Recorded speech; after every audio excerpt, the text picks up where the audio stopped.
Nggak pernah terpikir dalam hidupku bahwa rumah yang seharusnya menjadi tempat paling suci dan tenang justru menjadi tempat aku jatuh dalam godaan.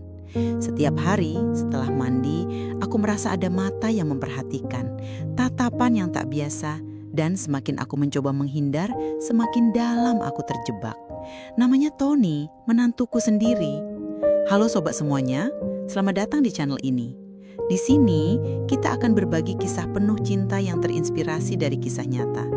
Jangan lewatkan setiap cerita yang akan membuat hati kalian terasa lebih mengguncang. Jangan lupa klik tombol like dan subscribe sekarang juga ya. Mari kita mulai kisahnya. Namaku Anita, usiaku 48 tahun. Aku adalah seorang ibu rumah tangga dari Jakarta yang hidup dalam rutinitas yang terasa sunyi meski penuh tanggung jawab. Suamiku, Pak Ridwan, adalah sopir truk lintas provinsi. Ia lebih sering menghabiskan waktunya di jalan daripada di rumah. Dulu, aku terbiasa dengan kesepian itu. Tapi sejak anak perempuanku, Indah, menikah dan membawa suaminya tinggal di rumah ini, aku pikir sepi itu akan berganti hangat. Nyatanya, kehadiran Tony, menantuku, justru membuat rumah ini terasa makin penuh.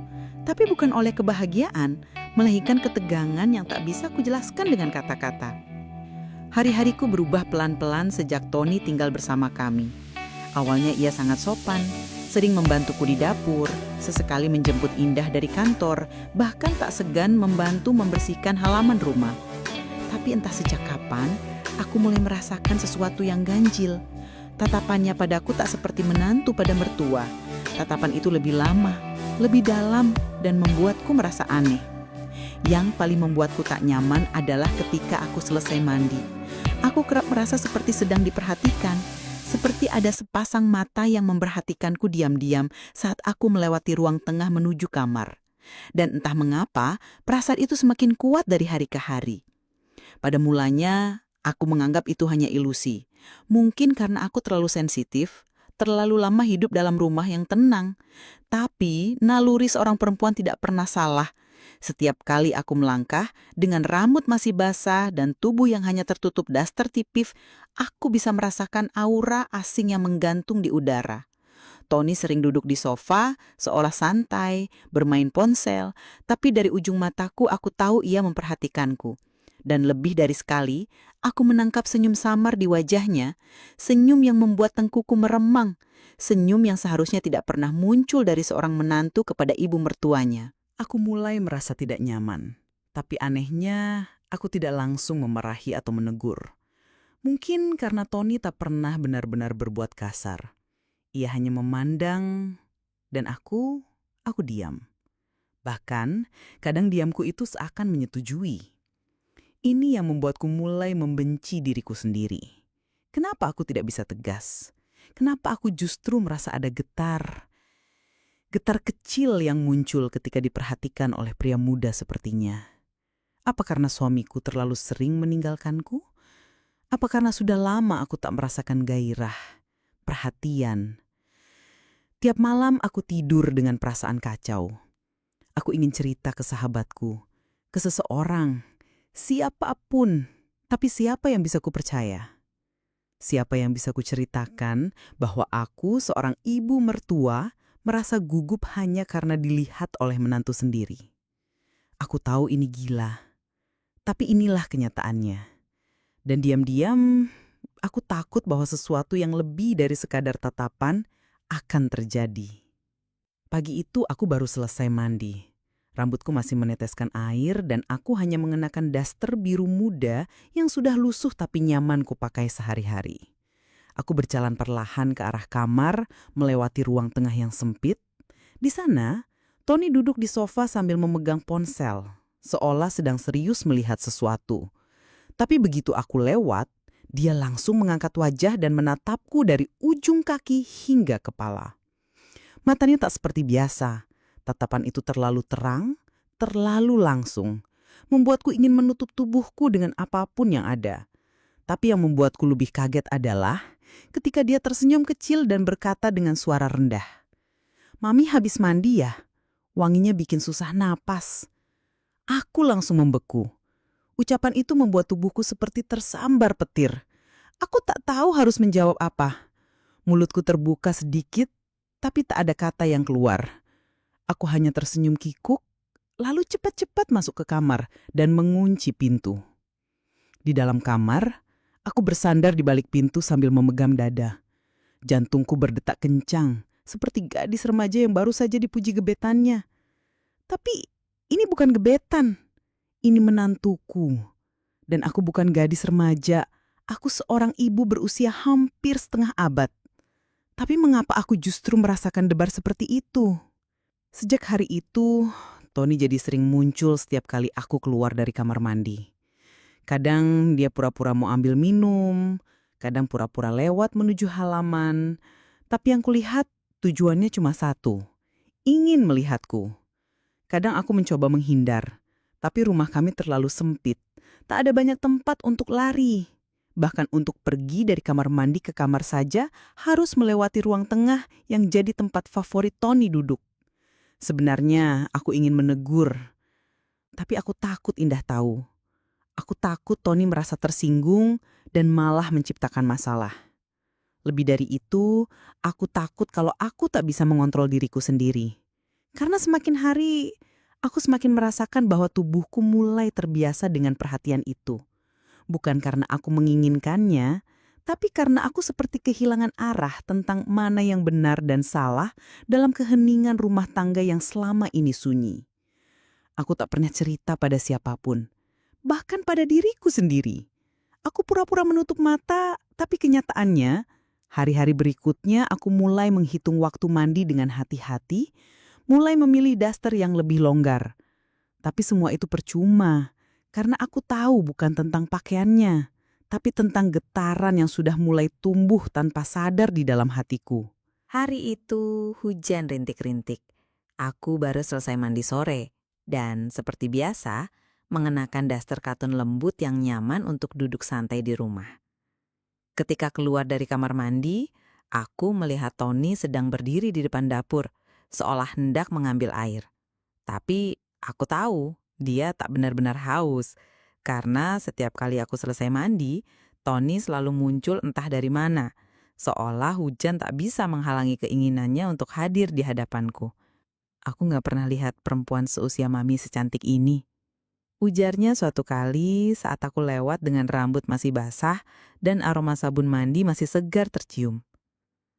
Kata-katanya terucap begitu saja, seperti angin, tapi menusuk dalam. Aku tak menjawab. Aku hanya melewatinya dengan langkah cepat.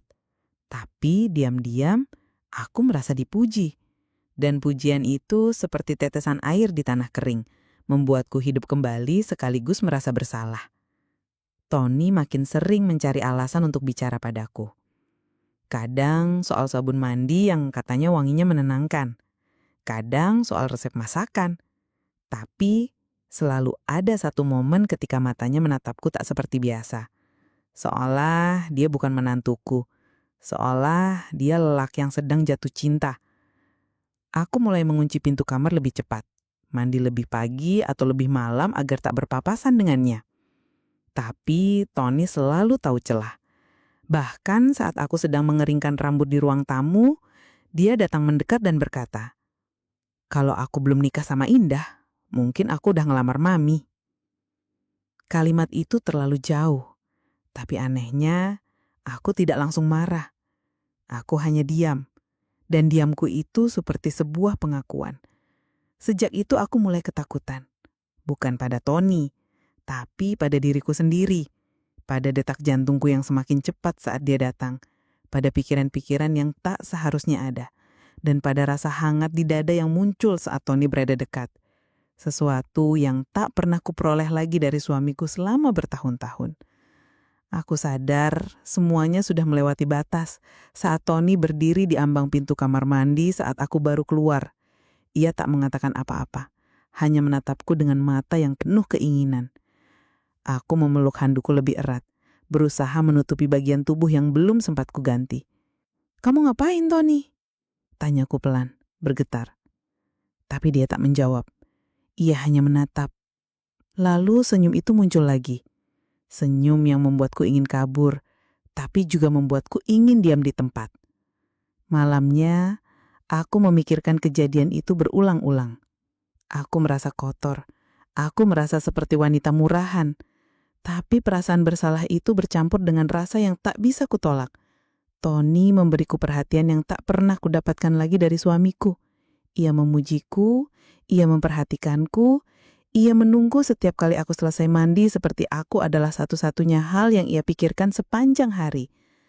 Aku tahu ini salah. Aku tahu ini tidak seharusnya terjadi. Tapi, kenapa aku tidak bisa menjauh? Kenapa aku tidak bisa menolak saat Tony mulai menyentuh ujung jemariku saat mengambil cangkir? Kenapa aku membiarkannya berdiri terlalu dekat di dapur? Dan kenapa aku merindukan kehadirannya setiap kali aku selesai mandi? Aku mulai membenci kamar mandi. Karena setiap kali aku keluar dari sana, aku menjadi wanita yang berbeda.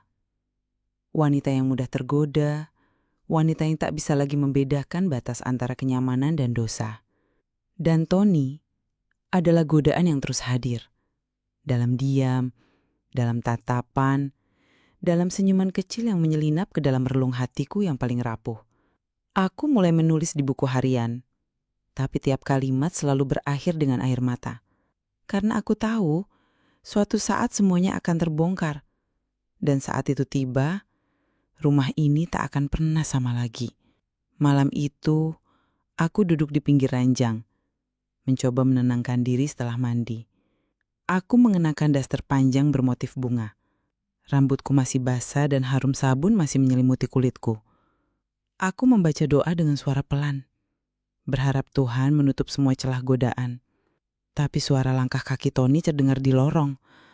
Aku langsung tegang ketika ia mengetuk pintu kamar dengan lembut. Jantungku seperti ingin meloncat keluar. Aku diam, tapi ia bicara dari luar. Aku tahu ini salah. Tapi perasaan ini susah ku hapus, Mami. Aku lihat Mami bukan sebagai mertua, tapi sebagai wanita. Aku terdiam. Tak bisa bicara. Tidak bisa menolak. Tidak bisa memarahi. Kata-kata itu membuatku lumpuh. Aku tahu Tony mencintaiku.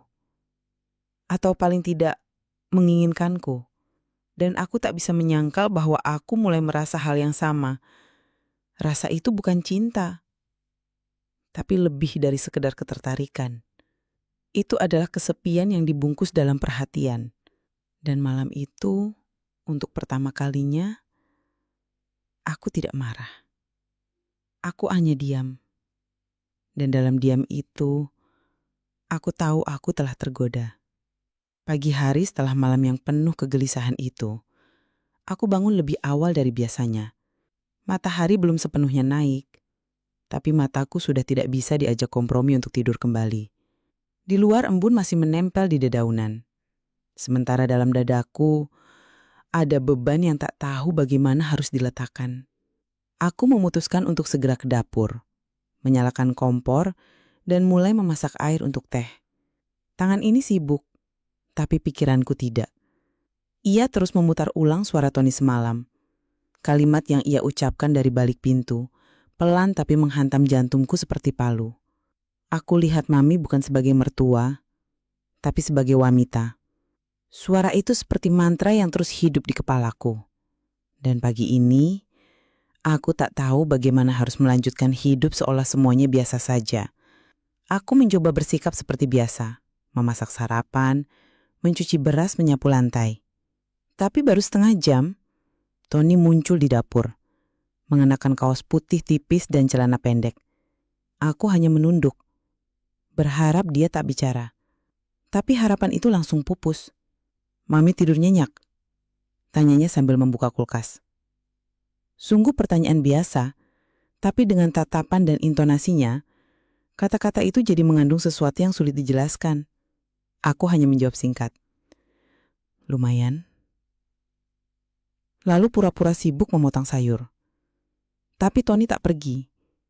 Ia justru mendekat dan berkata pelan di samping telingaku. Aku mimpin Mami semalam. Seketika tangan yang memegang pisau bergetar. Hampir saja sayur itu tak berujung. Aku tidak menjawab. Aku hanya diam. Tapi diamku kali ini bukan penolakan. Diamku adalah pengakuan yang tak bersuara. Sisa pagi itu berjalan sangat lambat. Aku merasa berdosa, tapi juga merasa dihargai. Aku tahu ini salah, tapi perasaan dihormati, diperhatikan, bahkan diinginkan oleh seorang lelaki, meski itu menantuku, adalah sesuatu yang tak lagi kudapatkan dari suamiku. Pak Ridwan mungkin suamiku secara sah, tapi secara emosional, kami sudah lama berjarak. Ia hanya pulang untuk tidur, tak lagi memujiku, tak lagi menggenggam tanganku, tak lagi menatapku. Dan kini Tony hadir seperti air di padang pasir. Membuatku bingung, takut, sekaligus merindukannya. Siang hari, aku duduk di ruang tamu sambil melipat pakaian. Tony kembali mendekat, pura-pura ikut membantuku. Tiba-tiba ia berkata, "Mami tahu nggak, senyum Mami itu bikin aku lupa kalau aku udah nikah." Aku mematung, pakaian yang hendak dilipat tetap di tangan. Aku ingin mengatakan sesuatu, tapi tenggorokanku kering. Satu-satunya hal yang bisa kulakukan adalah berdiri, membawa tumpukan pakaian dan masuk ke kamar. Tapi saat aku menutup pintu, aku sadar aku tidak menolak kata-katanya. Aku hanya pergi. Dan itu bukan sebuah penolakan yang tegas. Hari-hari berikutnya, Tony mulai lebih sering membantuku di halaman belakang. Ia seperti tahu jadwal mandiku, tahu kapan aku akan keluar rumah, dan tahu kapan harus pura-pura lewat. Suatu siang, aku sedang mencuci baju di belakang rumah. Hujan semalam membuat suasana agak lembab dan dingin. Aku memakai daster tipis yang sudah basah sebagian karena cipratan air cucian.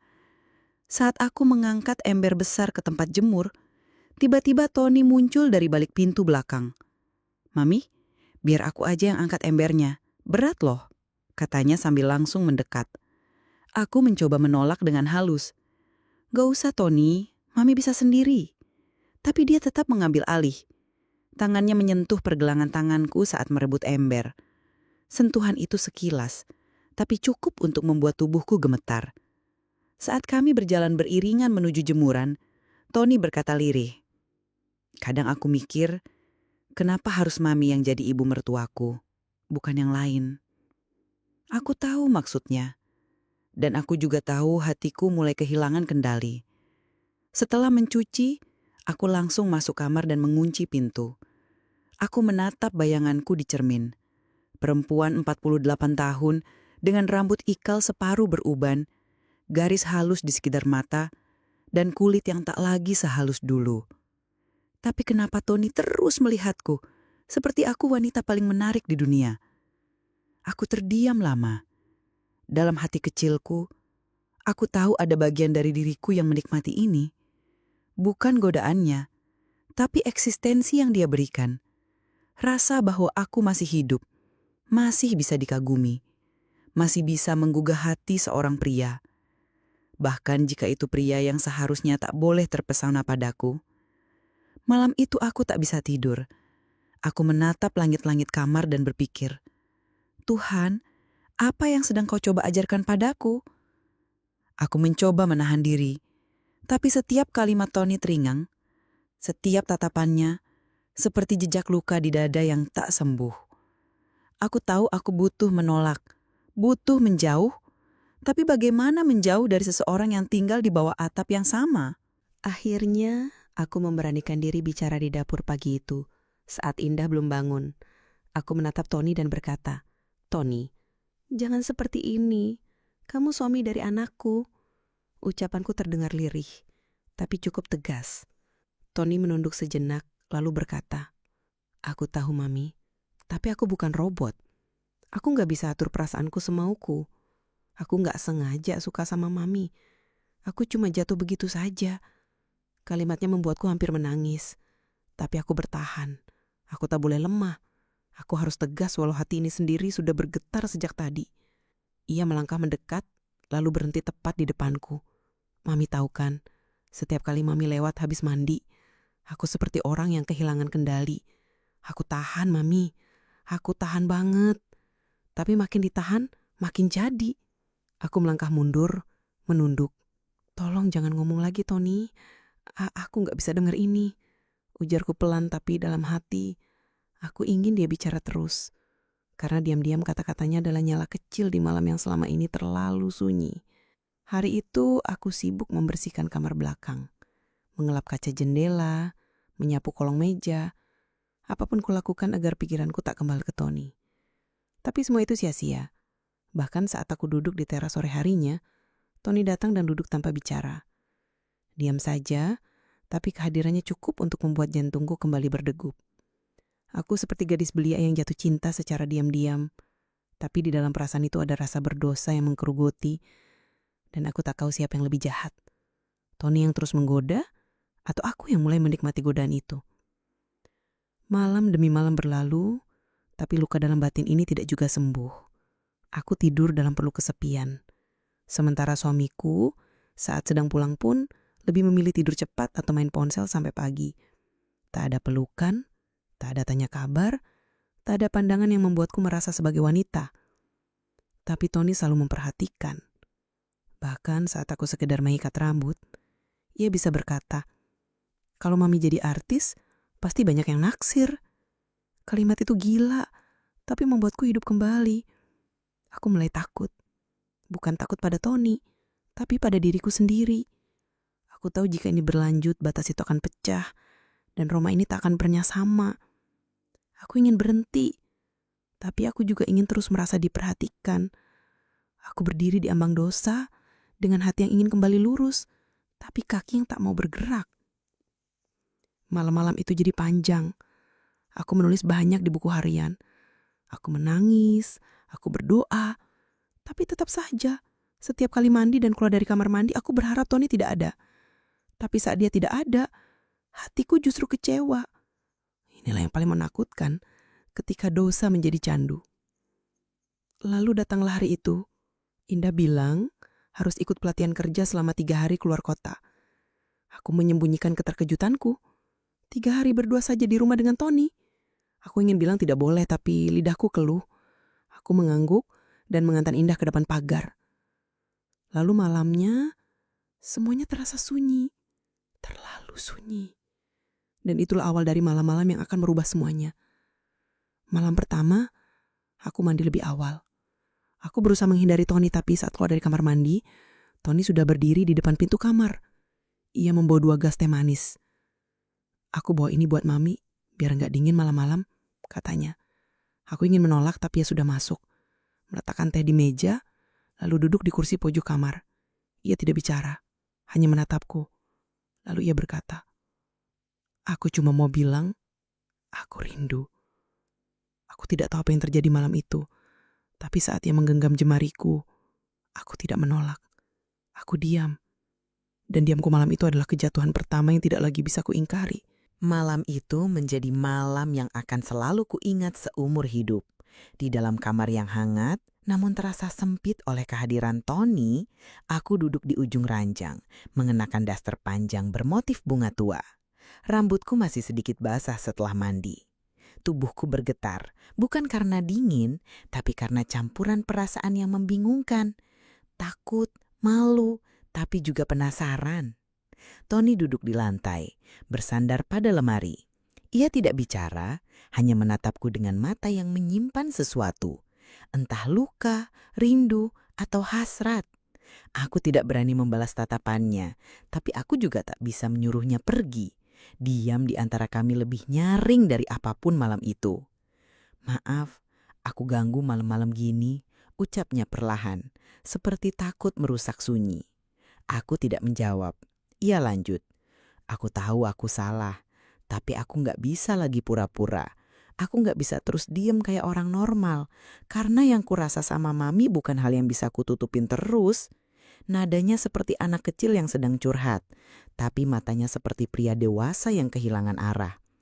Aku memejamkan mata, berharap semuanya hanya mimpi. Tapi saat ku tarik nafas dalam, aroma teh manis dan wangi tubuh Tony menyatu dalam udara. Realita ini terlalu dekat. "Mami," ucapnya lagi, kali ini dengan suara lebih dalam. "Aku tahu aku mungkin egois, tapi selama tinggal di rumah ini, satu-satunya hal yang bikin aku betah cuma satu. Mami." Ucapannya membuat dadaku seperti diremas. Aku merasa bersalah, Tapi bersamaan dengan itu, aku merasa dihargai, diperhatikan, disayangi. Perasaan yang sudah lama hilang dalam pernikahanku bersama Rituan. Tony membuatku merasa mudah kembali, diinginkan, bahkan diidolakan. Itu membuatku bingung, haruskah aku menolaknya atau membiarkan semuanya berjalan tanpa arah? Tangannya meraih jemariku. Aku tidak menariknya. Kulihat wajah Tony dari dekat. Mata tajam tapi teduh. Nafasnya sedikit berat, bibirnya sedikit gemetar. "Aku nggak minta apa-apa, Mami. Cuma jangan jauhin aku," bisiknya. Dan malam itu, aku tidak tahu siapa yang lebih salah. Dia yang menggoda atau aku yang akhirnya menggenggam tangannya kembali. Setelah malam itu aku tak pernah lagi sama. Pagi harinya, aku memasak seperti biasa. Tapi hatiku tidak tenang. Sendok sayurku genggam terlalu lama. Nasi hampir lupa ku tanak. Di luar burung-burung berkicau. Anak-anak kecil tertawa dari halaman sebelah. Tapi dalam kepalaku, suara Tony terus bergema. Setiap ucapannya semalam, setiap tatapan dan sentuhannya terulang seperti kaset rusak yang tak mau berhenti. Tony tak banyak bicara. Pagi itu ia hanya membantu menyusun piring di rak dan sesekali mencuri pandang. Tapi yang berbeda adalah tatapannya. Kini ada ketenangan, seolah ia tahu bahwa dinding pertahananku sudah retak. Aku tidak menegurnya, tak menghindar, bahkan tak bisa menatap matanya. Tapi aku tahu ia sudah menang. Aku bukan lagi ibu mertuanya yang galak dan menjaga jarak. Aku kini hanyalah wanita yang sendirian dan perlahan goyah. Siangnya, aku sengaja berkegiatan di kamar. Aku takut bertemu Tony, tapi ia tetap muncul, mengetuk pintu, menawarkan teh. Aku menolak, tapi kemudian ku dengar suara gelas diletakkan di depan pintu. "Aku titip teh, Mami jaga kesehatan ya," katanya. Aku hanya menatap pintu, rasanya ingin membukanya. Tapi aku tahu, di balik pintu itu bukan hanya teh yang akan masuk, tapi juga godaan, ketertarikan, dan mungkin penyesalan yang lebih besar. Malam harinya, saat sedang menyisir rambut, aku berdiri di depan cermin dan menatap bayanganku sendiri. Aku bukan lagi perempuan yang dulu. Kini aku mengenal dua versi diriku. Satu Anita yang setia dan menjaga rumah tangga, dan dua Anita yang merindukan sentuhan hangat, pujian, dan rasa dicintai. Dan yang lebih menyakitkan, aku tak tahu mana yang lebih jujur. Saat kulihat bayangan Tony muncul di ambang pintu dari cermin, aku tidak berkata apa-apa. Aku hanya diam, tapi diamku malam itu adalah izin. Hari kedua tanpa indah dan suasana rumah seperti ditelan kabut. Tak ada suara TV, tak ada suara obrolan santai, hanya suara kipas angin dan detak jam dinding. Aku mencoba menjaga jarak dari Tony, tapi semakin ku jaga, semakin ia mencari celah. Pagi itu aku mandi lebih awal, berharap bisa menghindar. Tapi saat keluar dari kamar mandi, Tony sudah berdiri di ujung lorong. Tubuhnya bersandar di dinding, tangan disilangkan di dada. "Pagi, Mami," ucapnya ringan. Aku hanya mengangguk, lalu berjalan cepat ke kamar. Siang harinya ia tidak makan di meja makan. Tapi saat aku mencuci piring, ku dengar ia berkata dari belakang, "Mami, aku gak minta Mami balas apa-apa. Tapi aku cuma pengen jujur. Aku sayang sama Mami." Aku berhenti menggosok piring. Tanganku gemetar. Suara air keran tetap mengalir. Tapi dunia seolah berhenti. Aku tidak berbalik. Tapi hatiku bergetar hebat. Aku tahu kalimat itu akan mengubah segalanya. Aku masuk kamar, mengunci diri dan menangis. Tangis yang tak bersuara, tangis yang penuh dengan dilema dan rasa bersalah. Tapi di balik semua itu, ada getaran halus dalam hati yang tidak bisa kudustakan. Rasa bahwa aku pun mulai menyayangi Tony bukan karena fisik, bukan karena dia suami anakku, tapi karena Tony menyentuh bagian diriku yang selama ini terabaikan. Harga diri dan kebutuhan untuk disayangi. Malam itu Tony tak datang ke kamarku, tapi aku justru merasa kehilangan. Aku duduk di tepi ranjang, memeluk lutut dan bertanya dalam hati. Jika ini salah, kenapa rasanya begitu hangat? Jika ini dosa, kenapa diam-diam aku merindukannya? Hari ketiga Indah pulang. Ia datang membawa cerita dari luar kota, tertawa bercerita soal pelatihan, membagikan oleh-oleh.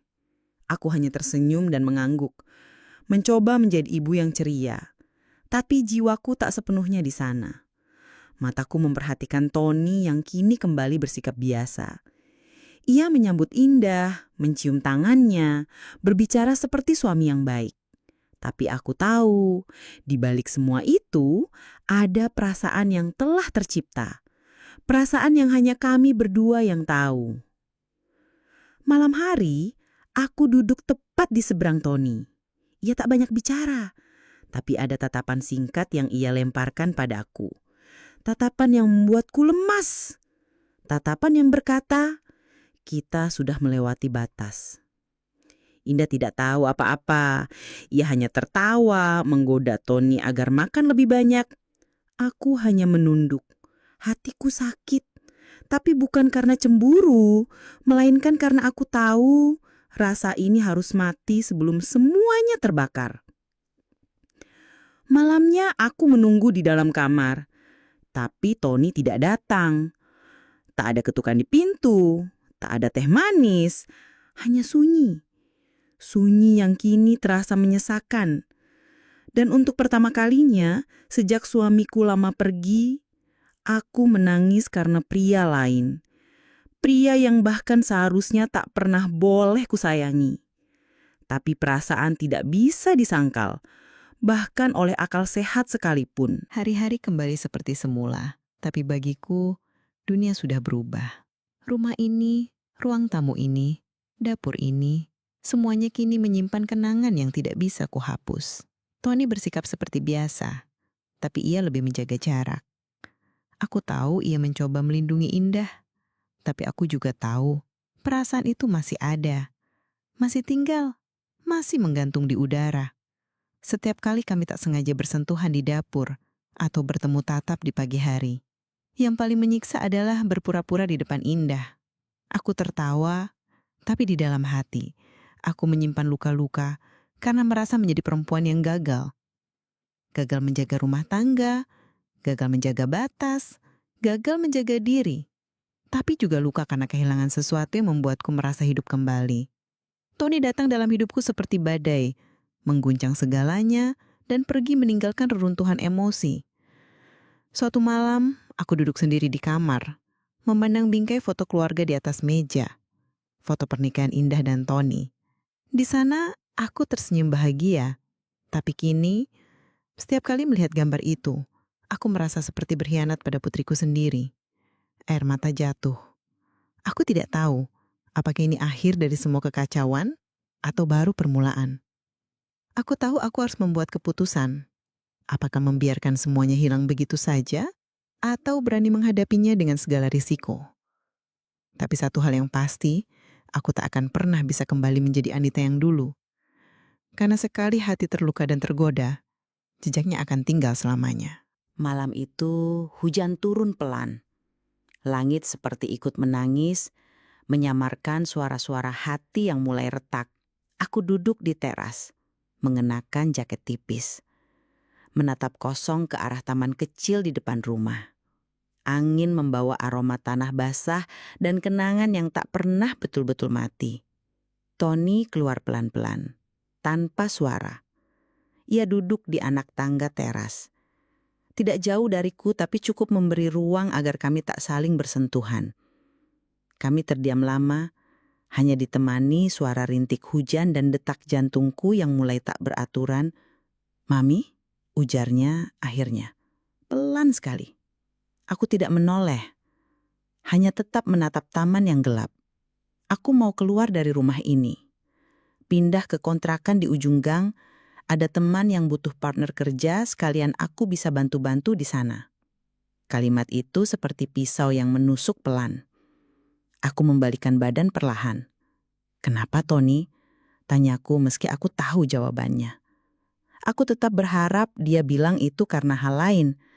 Bukan karena aku, tapi harapan itu langsung sirna ketika ia menatapku dan berkata, "Karena aku sayang sama Mami dan itu membuatku salah tempat." Air mataku menetes. Bukan karena marah, bukan karena kecewa, tapi karena aku tahu aku pun menyayanginya. Tapi di dunia ini, tidak semua cinta harus memiliki bentuk. "Tony, jangan pergi," ucapku lirih. Tapi itu bukan permintaan, itu hanya suara hati yang terlambat. Tony hanya tersenyum pahit. Kalau aku tetap di sini, semua akan makin hancur. Aku nggak mau lihat Mami terus menangis dalam diam. Aku nggak mau jadi alasan keluarga ini berantakan. Ia berdiri, lalu melangkah ke dalam rumah, meninggalkan aku yang masih duduk terpaku di bawah hujan gerimis. Malam itu aku menangis dalam diam. Di kamar, di bawah selimut, aku merasakan rasa kehilangan yang lebih dalam dari apapun yang pernah kualami. Lebih dari ditinggal suami, lebih dari sunyi di rumah. Karena kali ini, yang pergi adalah satu-satunya orang yang membuatku merasa hidup kembali, meski dalam dosa. Pagi harinya, Tony benar-benar pergi. Ia mengepak barang-barangnya sendiri. Tidak banyak, hanya 1 koper dan beberapa dus kecil. Ia berpamitan pada Indah sambil berkata bahwa ia ingin belajar mandiri dan memulai usaha sendiri. Indah tampak sedih, tapi ia mencoba memahami. "Gak apa-apa mas, asal jangan ninggalin aku beneran aja," ucapnya sambil menggandeng tangan Tony. Aku berdiri dari jauh, mematung, tak sanggup menyembunyikan air mata yang terus menetes dari sudut mata. Tapi tak seorang pun melihat, karena air mata seorang ibu kadang memang hanya ditumpahkan dalam bayang. Ketika Tony melangkah keluar pagar, ia menoleh sekali padaku. Tatapannya kosong, tapi dalam, seolah ia ingin mengatakan banyak hal, tapi memilih diam. Aku mengangguk pelan, mencoba menyembunyikan gemuruh hatiku. Indah melambai, lalu masuk ke dalam rumah. Sementara aku masih berdiri di depan pintu. Tak bisa bergerak, tak bisa bicara. Dan saat langkah Tony benar-benar menghilang di ujung jalan, rasa sesak itu meledak seperti gumpalan api dalam dada. Hari itu, rumah benar-benar sunyi. Meski Indah ada, tapi ada ruang yang kini terasa kosong. Ruang itu bernama Tony. Aku menghabiskan waktu di kamar, menangis pelan, memeluk bantal, memandangi foto-foto keluarga dan bertanya pada Tuhan, kenapa semua ini harus terjadi? Kenapa aku bisa seceroboh itu? Membiarkan perasaan ini tumbuh. Kenapa aku tak cukup kuat sejak awal? Setiap sudut rumah mengingatkanku pada Tony. Dapur tempat ia memuji makananku, lorong sempit tempat kami bertatapan diam-diam, sofa tempat ia menatapku saat aku selesai mandi. Semua menyisakan luka. Luka yang tak bisa kusembuhkan dengan apapun. Karena luka ini bukan karena perpisahan, tapi karena perasaan yang tak pernah punya nama yang sah. Beberapa minggu berlalu. Tony tak pernah lagi datang. Bahkan saat Indah mengajaknya makan malam bersama, ia menolak. Katanya masih banyak kerjaan di tempat barunya. Aku tahu itu alasan-alasan agar kami tak perlu lagi bertemu. Tapi anehnya, setiap kali ia menolak datang, aku justru merasa lega dan terluka di saat bersamaan. Lega karena aku tak harus menghadapinya lagi. Tapi terluka karena aku sadar ia benar-benar pergi. Bukan hanya dari rumah, tapi dari hidupku. Aku mulai menata diri, tapi tak ada yang mudah. Bahkan memasak pun kini terasa seperti hukuman, karena setiap kali aku mengiris bawang, aku ingat bagaimana Tony memujiku sebagai ibu paling cantik saat masak. Saat aku mandi, aku merasa kosong, karena dulu, meski dalam rasa takut, ada perasaan hangat bahwa seseorang menantikan aku keluar dari kamar mandi. kini yang kutemukan hanya bayang diriku sendiri di cermin dengan tatapan kosong dan wajah yang lebih tua daripada sebelumnya. Kadang aku duduk sendiri di ruang tamu, menatap pintu pagar, berharap ia lewat. Tapi tidak, bahkan suara langkah kakinya pun tak pernah mampir. Aku tahu ini salah, tapi rasa rindu itu tidak bisa kutolak. Rasa itu tumbuh tanpa permisi, dan kini tinggal tanpa bisa diusir. Ia hidup dalam detak jantungku, dalam ingatanku, dalam mimpi-mimpi malam yang penuh bayang kabur. Aku ingin bercerita, tapi kepada siapa? Pada Indah? Mustahil. Pada Ridwan? Dia bahkan tak pernah sadar ada api yang membakar istrinya pelan-pelan. Aku hanya bisa menulis dan menangis. Dan di setiap lembar buku harian, aku akhiri dengan kalimat yang sama. Tuhan, ampuni aku. Aku hanya ingin dicintai. Beberapa bulan kemudian, aku memutuskan pergi ke rumah kakakku di Bogor. Aku butuh waktu, butuh ruang, butuh udara baru. Kakakku menyambut dengan hangat, tak banyak bertanya. Di rumahnya, aku bisa tidur lebih tenang, bisa berjalan di kebun kecil di belakang rumah tanpa harus merasa bersalah. Tapi rasa sepi tetap mengejar. Karena yang kucari bukan tempat, tapi ketenangan yang tak pernah datang sejak Tony pergi. Di sana, aku mulai menata hati. Menulis lebih banyak, merenung lebih sering. Aku belajar menerima bahwa dalam hidup ini ada cinta yang tidak boleh diperjuangkan. Ada rasa yang harus dibiarkan mati perlahan, dan ada luka yang tidak akan pernah sembuh, hanya bisa diajak berdamai.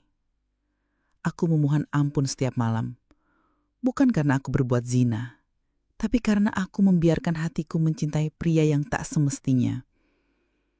Kakakku sesekali bertanya, "Kenapa kamu jadi pendiam, Anita?" Aku hanya tersenyum. "Capek aja, Teh," jawabku. Padahal yang lelah bukan tubuhku, tapi jiwaku. Aku lelah menahan perasaan, berpura-pura bahagia, menjadi istri yang setia di hadapan suami yang bahkan tak melihat mataku saat bicara. Dan yang lebih menyakitkan, aku lelah mencintai dalam diam. Akhirnya aku pulang. Rumah tak banyak berubah, tapi aku tahu diriku sudah berubah sepenuhnya. Aku bukan lagi Anita yang dulu. Aku kini lebih diam, lebih tenang, tapi juga lebih rapuh. Di kamar, aku membakar beberapa surat yang kutulis untuk Tony. Surat-surat yang tak pernah kukirimkan. Di dalamnya ada kata-kata yang tak bisa kusebut di dunia nyata. Kata rindu, kata ingin, kata sayang. Semuanya berubah jadi abu. Tapi abunya tetap tertinggal dalam dada. Aku kembali menjalani hidup seperti biasa. Menyiapkan sarapan, membersihkan rumah, menunggu suami yang pulang hanya untuk tidur. Dan dalam setiap detik sepi itu, aku belajar satu hal. Bahwa cinta yang datang dari godaan hanya akan meninggalkan luka. Tapi luka itu juga yang membuatku merasa hidup. Karena dari luka itu, aku belajar bahwa menjadi manusia berarti bisa jatuh. Tapi yang lebih penting adalah bangkit. Kini, setiap kali aku keluar dari kamar mandi, tak ada lagi Tony. Tak ada lagi tatapan itu.